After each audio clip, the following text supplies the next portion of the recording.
Sure. People who reportedly commit crimes like embezzlement or bribery without being caught tend to become more confident. With, with each success, they believe that getting caught is less likely. However, the more crimes a person commits, the greater the chance that one of those crimes will be solved. It is therefore likely that most people who commit embezzlement or bribery will eventually be caught. Awesome. So what's our conclusion there, Jenny? It is likely that most people who commit embezzlement or bribery will eventually be caught. Yeah, and then what is our support for that, Ashley? Or can you paraphrase our reasoning for us? Can y'all hear me? So that one goes back to the first sentence when it's talking about the people that commit those crimes, they become more confident. Yeah, and then what happens when they become more confident? They get caught less. Well, they believe, right? They believe allegedly they're getting caught. They're like, hey, yeah, it's right. It's probably like your kids, right? Like once they start doing something and they don't get caught, they think they can do it more and more and more. And they're like, yeah, I'm never going to get caught. And then we're like, however, the more crimes a person commits, then the chances is more likely. So therefore this. Awesome. What kind of question is this, Kamani? Necessary assumption. Yeah. So is this top down or bottom up? It is top down. Yes. So do we tend to want stronger or more mild answer choices? Mild. Awesome. What is the goal of a necessary assumption question? We want to pick a statement that's needed to give the conclusion a chance. Yes. So Jessica, how are sufficient assumptions and necessary assumptions different?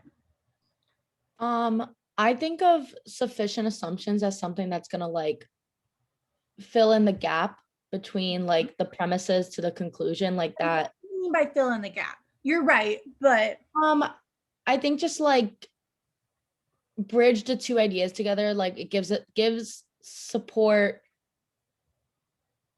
like gives support to the conclusion through the premises. Maybe it makes sense in my head. Right, you're right. It's so simple. Sufficient assumption questions is the unstated premise that guarantees our conclusion. So you're right, it bridges the gap, but it bridges the gap completely to we have a valid conclusion. Mm-hmm. Where necessary, it's just something that needs to be true in order for that conclusion to even have a chance. So the one that I always say is, it's hot outside, therefore we should get ice cream. Does it, for a necessary assumption, does it have to be true that all people like ice cream or just some people like ice cream for a necessary assumption? Some people. Yeah, because do we need all people to like ice cream for us to go get ice cream, or do we just need at least one? You need just at least one. Yes, so that's why necessary assumptions tend to be more mild. It's like, what's the bare minimum we need for this conclusion to have a chance? All right, so if you want to take 30 seconds and just refresh yourself on these answer choices, we're going to go through and say why they're wrong as well.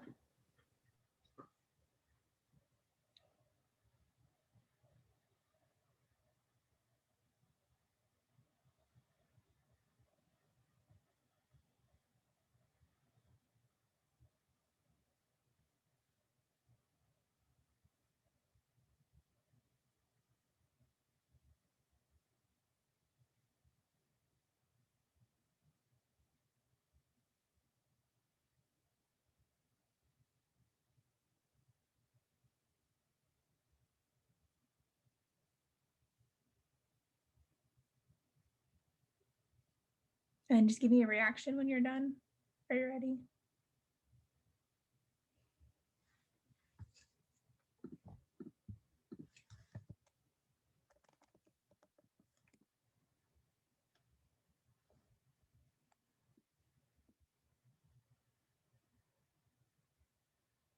And then Anna, just let me know when you're back from helping your kids too, and I'll call on you. But I saw your message. Okay, thank you. I'm trying to like bounce back and forth, and I've got a 4-year-old running around, so I don't want to like have the distraction on the screen. So it's kind of like a chaotic time right now. No, so you're fine. I just have my video off. I don't want you to be excluded, but I totally get it. Sorry. Right. Thank you. Totally fine.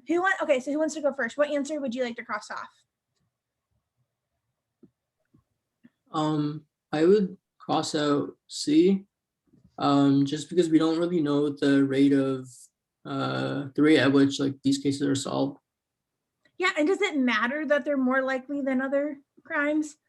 No, like, it's not really relevant. No. It's not really relevant to our conclusion. Yeah. What if embezzlement and bribery are less likely to be solved than other crimes? Does that destroy our conclusion? No, because like we still don't know. Like the conclusion still stands about eventually being caught or not. Like Excellent. All right. Who wants to cross another one off? I would get rid of D. Okay. Why?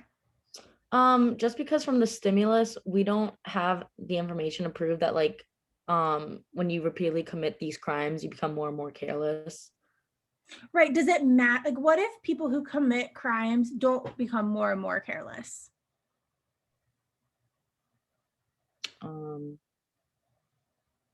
We don't know. Right. I would say, even if they don't become careless, couldn't they still be more likely to get caught? Like, what if they're careful? What if they are the same level of carefulness every single time? Does that mean that they're less likely or more likely? What I took from the stimulus is the reason we're saying they're more likely to get caught is because just the more time you do anything is the more likely that eventually you're going to get caught, right? It has nothing to do with their caring level. Does that make sense? mm-hmm. Okay, cool. I think I just like dive into answer choices too deep sometimes. So if I ever like, yeah, Nicole, I get it. Just tell me to move on. All right. What other ones would you, Ashley, which one would you cross off? I would cross off E, and I can't remember the correct answer, but E is looking too spicy. To say no one and ever is a little too strong for me. No one who commits. Yeah. What happens if people are committed? What if people who do commit, when she says spicy, that also is referring to strong. Kate, there's another tutor, Katie, she always says spicy and mild. No one who commits embezzlement or bribery is ever caught. Yeah, couldn't one person be caught and our conclusion still be true? Absolutely. Excellent. All right, Jenny, it's down to 2. Which one would you cross off? B. All right, why? People who commit embezzlement and bribery tend to be people who feel confident. I just didn't like it. My prediction was A, so I really didn't even pay attention to the rest of it. Oh no, excellent. No, if your prediction is, so B, do we care if people tend to feel confident? Mm-mm. No, because this just tells us that, however, the more crimes, or no, sorry, without being caught, they tend to become more confident. Even though they're becoming more confident, does that mean they are confident? Mm-mm. No, that's a relative versus absolute flaw, just FYI, right? We're saying like, just because I become more confident in something doesn't mean that I am confident. So that's why I would cross off B, is we don't care at all if they're confident or not confident. I could be a not confident person, which I don't know why I would be a robber if I'm not confident, but I'm not confident. And I could just get a little bit more confident each time and still not be a confident person. So which ones did we pick as our answer? For those that got it wrong, what answers did you pick? I don't know, like I kind of got confused with D, about like the careless thing, because like the conclusion was that therefore, people who commit these things will eventually be caught. Now I was just kind of like thinking, I'm like, okay, maybe if they keep on doing it repeatedly, they just get casual about it. Yeah. And Oh, then- I think D's the trap answer. Yeah, but I think like because the negation of D is just saying that people who commit repeatedly, they don't become careless. Yeah. But like there could be other things which could like make them be like eventually caught or something. Right. Like, if I'm like doing 1 robbery a night versus 7 nights a week, yeah, I could have the same level of carefulness and I'm just going to get caught because I'm robbing 7 nights a week, right? Makes sense. Awesome. Okay. So the next